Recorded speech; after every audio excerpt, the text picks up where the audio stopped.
رو همکارم لحظات بعد تقدیمتان می نماید است تا جمهوری تا این دین سپاس خوش خدا نگهدار.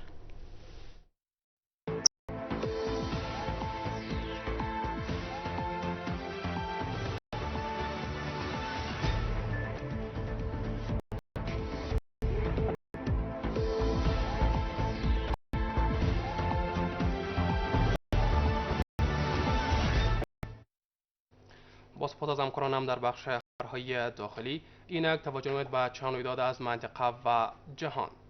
افغانستان در رقابت‌های بین‌المللی ربات‌سازی در شهر واشنگتن آمریکا برنده مدال نقره این رقابت‌ها گردید.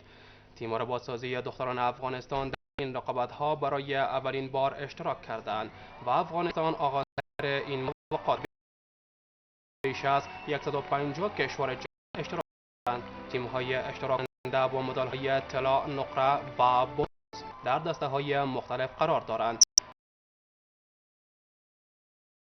عدم تجویز ویزا از سوی امریکا اجازه نیافتند وارد امریکا شوند، اما پس از فرمان دونالد ترامپ وارد امریکا شدند و در این مسابقات اشتراک ورزیدند. قرار است دور دیگر این رقابت‌ها در سال 2018 میلادی در شهر مکسیکو برگزار شود.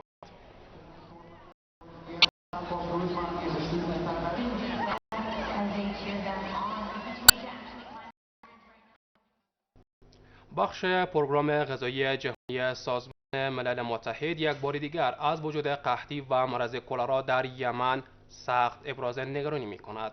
استیفن اندرسون، سخنگوی بخش غذایی سازمان ملل متحد که شمار مبتلایان کلرا در این کشور را با گذشت هر روز رو به افزایش می‌داند و از سوی دیگر مردم این کشور با قحطی مواد غذایی روبرو هستند.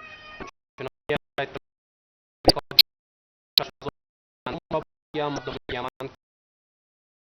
کمک‌ها و همچنان